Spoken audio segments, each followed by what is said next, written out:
Good morning. Sorry to interrupt the Mass. I'm the homilist today. My name is Father Matthew. I am currently a missionary priest in Ecuador. I live in the city of Guayaquil, Ecuador.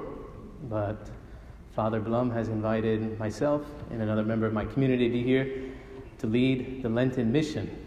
It's kind of one of those weird contrasts that you leave the missions to give a mission somewhere else.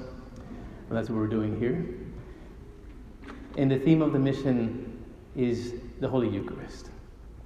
The Eucharist is the source and summit of all Christian life, as the Church teaches in the Vatican II document, Sacrosanctum Concilium. So, with this homily, we inaugurate the Lenten mission. And I'm going to talk about the Eucharist, because I want you to fall in love with the Eucharist, just as it has been the life source for my life and for my vocation, that it should be for yours as well. In the first Mass, I told the story of a religious sister who had a Eucharistic experience throughout her whole life, but you'll have to listen to that later because I recorded the homily. I'm going to give you guys a special homily just for you, right? Because I realized today in the Gospel the reality of spiritual combat and of how the devil enters directly in the combat with Jesus Christ, none other than the Son of God, which is something that it's kind of shocking at the first sight. Think like, what is the devil? It's not just like speaking with Jesus, but he actually takes him places. He takes him to the temple, he takes him to the high mountain. It's like, does the devil really have power over Jesus Christ? Well, that's the question we're going to answer. When I was living and working in Spain, in the city of Valencia, I heard the testimony of a young man who was a drug addict. He was a drug addict, and it's obviously a miserable life because you depend on the fix you get from drugs, but you don't have the money to buy them. So you often turn to whatever you need to steal or do dirty things you shouldn't do. And one day, this young man was on the street, and a certain, he said, sinister figure came up to him and said, "Young man, do you want to make 400 euros?" Which is pretty much $400. It might be like $425, but it's money. "You want to make 400 euros? He's like, "Yeah." "Well, I want you to go to the Catholic Church, and you bring me what they're giving out. They give something out every day in the Mass, so I want you to bring me what they give out." The kid had no idea. I don't even know if he was baptized. But he's like, "All right, well, it seems pretty simple." So he's like, "All right, well, next week at this place, we'll see each other, and you bring me what I'm asking for, and I'll give you your 400 euros. So the kid's like, "All right, well, see how this works." So he found the Catholic Church, and he went in, and he sat in the back, and he observed what they did. And he saw at some point, everybody got up, and they went forward, and they received something, and then they went back and sat down. So after 2 or 3 times sitting in the Mass, he's like, "Well, I think I got it. I think I can do this." So on the 4th or 5th time that he was there, he got in line, the communion line, and he received communion. And instead of consuming our Blessed Lord, he put it in his pocket. And he left the church, and at the appointed time and place, he saw the sinister figure, and he gave him the Holy Eucharist. And the sinister figure gave him 400 euros. There's no trick involved. Big money. He said, "Well done, young man. Let's do the same thing, same time, same place, next week." So this guy was thinking "Man, I've got it made. This is going to be so easy. Every week, it's 400 euros, just, without doing anything to this. This is too easy." And he started to think, he's like, "What? And you know what? Why am I going to risk this? Because I don't know what they're doing there in the church. Why am I going to risk it? Why don't I just go where they make these things, and I just buy a pack, and every week I give this guy one of these pieces of bread?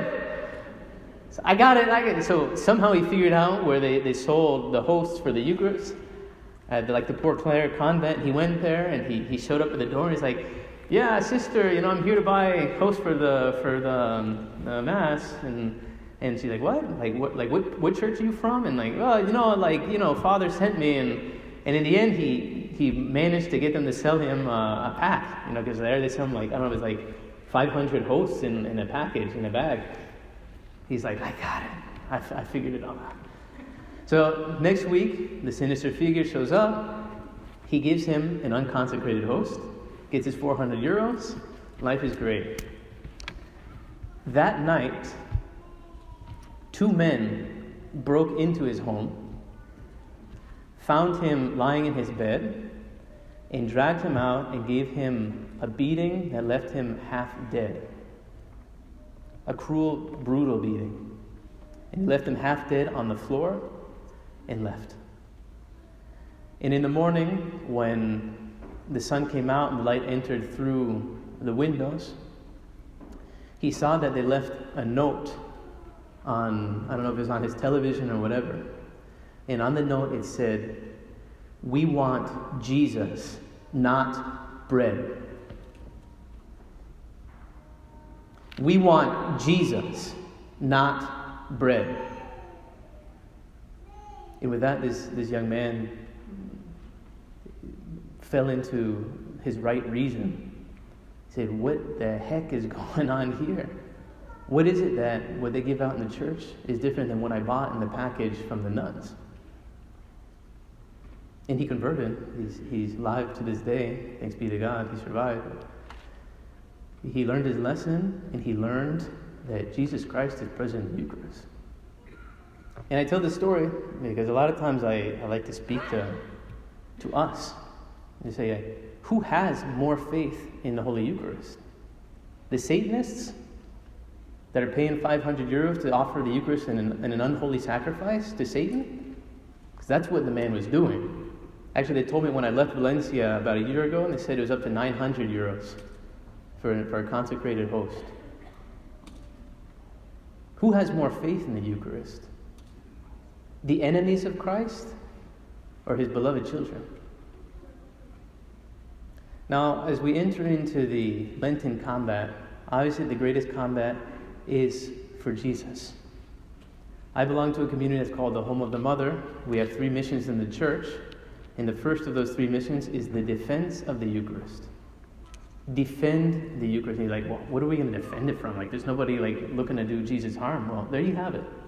There are people who are looking to do Jesus harm because they believe he is present and they want to do him harm. But the thing that we usually say is how can I defend the Eucharist? We say, well, the first thing is to love him and to make him loved. We have to believe in order to love. You can't love someone that you don't know. That's called philanthropy. Well, I love humanity. So I send $100 to the hungry children in Ethiopia, and I feel good about myself. No. Loving is knowing a person, even knowing his defects, knowing his difficulties, his miseries, which we all have. You don't have to look farther than your own household. And say, despite all that, you are a gift from me, and I love you. And there's nothing I won't do for you. But that's what we have to do with Jesus. Discover that he is present in the Holy Eucharist, always. And that this mystery is the mystery of what he suffered for us. And obviously of his passion and death on the cross. But today we can see that he too suffered at the hands of the devil. And maybe he continues to let himself be mistreated as long as he can remain with us. Because you could say, well, if that's what's going to happen to my body, even if it's just once on the whole earth, well, I'm not going to come down anymore. But he doesn't say that. He even lets himself be mistreated because he loves you. And he will remain. Well, he's coming down. These little pieces of bread that I'm seeing in this little bowl right now, it's going to be Jesus in about 15 minutes or 20 minutes. So as we begin our Lenten journey, that's what it is, towards the joy of the resurrection, my first and foremost examination of conscience is if I believe and love my God, who comes down every Sunday, every day, upon this altar to renew his sacrifice, to nourish my soul, and to be with me because he loves me. The mystery of his presence. And what can I do to love him and make him loved? You know, the best way to love Jesus is to receive him. And obviously to receive him, I have to have a clean heart. That's why in Lent, it's not obligatory. You're supposed to go to confession at least once a year to confess your mortal sins. But it is practically obligatory. I want to experience the joy of the resurrection, but I need to be cleansed from my sins. The gift of confession always accompanies a beautiful reception of the Eucharist. Jesus is happy to forgive. In fact, Pope Benedict XVI, may he be in glory, he's a great pope. He used to write about the Eucharist, that the Eucharist is the sacrament of those who are reconciled with God. To reconcile ourselves with God is to open the gates wide for him to enter into our being and make of us his temple. And on the contrary, if you think about the experience of the saints, or the testimony of the saints, like the good King Wenceslas. King Wenceslas was the king of Bohemia. He's a canonized saint. And while he was a king, he was an altar boy. Well, he was an altar boy. He was like an altar king. And he used to help at the altar. And he used to see Jesus in the Eucharist. Like he literally saw Jesus. Like he didn't see like a piece of bread. He saw Jesus. And when the time for communion came, he saw it was like a baby Jesus. He was in the priest's arms. And he saw as people come to receive communion, there's times when Jesus basically, he's like jumping, you know, he's like, let me go, I want to go, to enter into their hearts. But there was other people who came forward, and Jesus was grabbing onto the priest's vestments, like, no, please don't let me go. Because he saw the state of that soul, because he was in mortal sin. So just the same, we need to come before him in such a way that Jesus wants to jump into our arms and embrace us, that he may never have fear. So we have to overcome as well our fears to let ourselves be loved and forgiven and purified by him. Well, this is the grace that we can ask here now in the Holy Eucharist, that we believe, love, and open the door to Jesus Christ, our Savior, our God, who makes himself so small, who lets himself be mistreated, who lets himself even be sacrificed by evil men to the same Satan that tried to destroy him in the 40 days and the 40 nights in the desert. He continues to fight, to do combat for us. And our resolution is, Lord, today I choose to do combat for you, against myself and against the forces of evil, that you might be glorified, and above all, that you might be loved and defended. And may the Blessed Virgin Mary, the Mother of the Eucharist and our Mother, grant us the grace to be faithful. Amen.